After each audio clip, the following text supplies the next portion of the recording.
Hi hello ഫുജറ മല്ലിസിൻ്റെ പുതിയൊരു വീഡിയോയിലേക്ക് സ്വാഗതം. ഇന്ന് നമ്മൾ ഡിസ്കസ് ചെയ്യാൻ പോകുന്നത് ഹെൽത്ത് റിലേറ്റഡ് ആയിട്ടുള്ള ഒരു ടോപ്പിക്കാണ്. സ്ത്രീ പുരുഷ പ്രായഭേദമന്യേ എല്ലാവരിലും കോമൺ ആയിട്ട് കണ്ടുവരുന്ന ഒരു വലിയ പ്രോബ്ലം തന്നെയാണ് ഡാൻഡ്രഫ് അഥവാ താരൻ. ആദ്യ നാളുകളിൽ തന്നെ കൃത്യമായ ട്രീറ്റ്മെൻറ്റും പരിചരണവും നൽകിയാൽ പൂർണ്ണമായും മാറ്റാൻ കഴിയുന്നതും ഉപേക്ഷ വിചാരിച്ചാൽ അതീവ ഗുരുതരമാകുന്ന ഒരു അവസ്ഥ കൂടിയാണ് ഈ താരൻ. എന്താണ് താരൻ?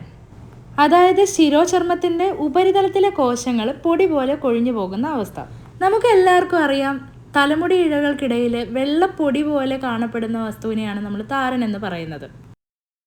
മലസീഷ്യ എന്ന് പറയുന്ന ഒരു ഫംഗസാണ് ഡാൻഡ്രഫിന് കാരണമാകുന്നത്. നമ്മുടെ ശരീരത്തിലുള്ള നല്ല ബാക്ടീരിയാസ് കുറയുന്നത് മൂലം ഇത്തരത്തിലുള്ള മലസീഷ്യ പോലെയുള്ള ഫംഗസുകൾ കൂടുതലായി വളരുകയും അത് ഡാൻഡ്രഫിന് കാരണമാവുകയും ചെയ്യുന്നു.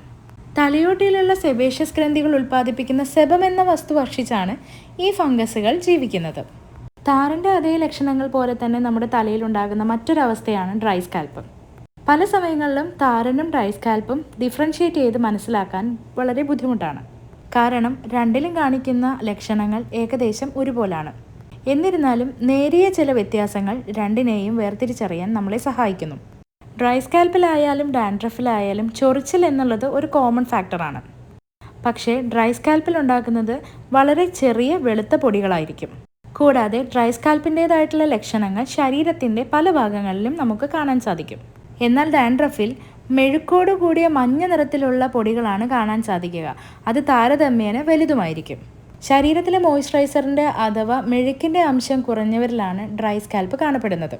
കൂടാതെ പ്രായമായവരിലും എക്സ്ട്രീമായിട്ട് ഹോട്ടോ അല്ലെങ്കിൽ കോൾഡോ ആയിട്ടുള്ള എയറിന് എക്സ്പോഷർ ആവുന്നവരിലും കൃത്യമായ രീതിയിൽ മോയ്സ്ചറൈസർ ഉപയോഗിക്കാത്തവരിലും കോണ്ടാക്ട് ഡെർമറ്റൈറ്റിസ് ഉള്ളവരിലുമെല്ലാം ഈ ഡ്രൈ സ്കാൽപ്പ് കാണപ്പെടുന്നു. സെബോറിക് ഡെർമറ്റൈറ്റിസ് ഉള്ള ആളുകളിൽ കൂടുതലായി സെബം പ്രൊഡ്യൂസ് ചെയ്യുകയും പ്രോപ്പറായി ക്ലീൻ ചെയ്യാത്ത ഈ സെബത്തിൽ മലസീഷ്യ എന്ന ഫംഗസ് വളർന്ന് ഡാൻഡ്രഫിന് കാരണമാവുകയും ചെയ്യുന്നു. സ്ട്രെസ് എന്ന് പറയുന്നത് ഡാൻഡ്രഫിനെ വല്ലാതധികം ട്രിഗർ ചെയ്യുന്ന ഒരു ഫാക്ടറാണ്. സോറിയാസിസ്, എക്സിമ, സെബോറിക് ഡെർമറ്റൈറ്റിസ് ഇങ്ങനെയുള്ള അണ്ടർലൈൻ കോസസും ഡാൻഡ്രഫിനെ ട്രിഗർ ചെയ്യുന്നു. കാലാവസ്ഥാ വ്യതിയാനങ്ങൾ, ഏജ് ഡിഫറൻസ്, ഹോർമോണൽ ഇംബാലൻസ് ഇതെല്ലാം ട്രിഗറിൽ ഉൾപ്പെടുന്നു. ചൂടും ഹ്യൂമിഡിറ്റിയും കൂടിയ കാലാവസ്ഥയിലാണ് ഏറ്റവും കൂടുതൽ ഡാൻഡ്രഫ് ഉണ്ടാകുന്നത്. ഹ്യൂമിഡിറ്റി കൂടിയ കാലാവസ്ഥയിൽ ഉണ്ടാകുന്ന വിയർപ്പ് ഇവാപറേറ്റ് ചെയ്തു പോകാനുള്ള ചാൻസിനെ വളരെയധികം കുറയ്ക്കുന്നു. ഇങ്ങനെയുള്ള വിയർപ്പിൽ ബാക്ടീരിയ, പൊടിപടലങ്ങൾ, ഓയിൽ എന്നിവ അടിഞ്ഞുകൂടുകയും പിന്നീട് ഇത് ഡാൻഡ്രഫിന് കാരണമാകുകയും ചെയ്യുന്നു.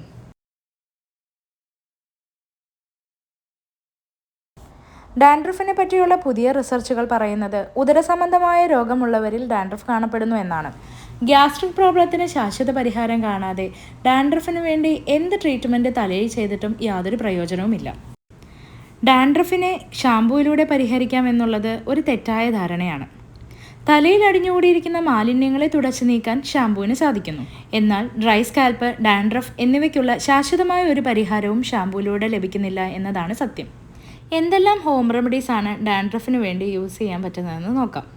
ചക്കിലാട്ടിയ ശുദ്ധമായ വെളിച്ചെണ്ണ തലയിൽ തേച്ച് ഏകദേശം 30 മിനിറ്റിന് ശേഷം തലമുടി നല്ലപോലെ വാഷ് ചെയ്യാവുന്നതാണ്. എണ്ണ യൂസ് ചെയ്തതിന് ശേഷം തല വാഷ് ചെയ്യണം എന്ന് പറയുന്നത് തലയിലെ അമിതമായ എണ്ണയുടെ അംശം കൂടുതൽ പൊടിപടലങ്ങളെ തലയിലേക്ക് ആഗിരണം ചെയ്യുകയും പിന്നീട് അത് ഡാൻഡ്രഫിന് കാരണമാവുകയും ചെയ്യുന്നു.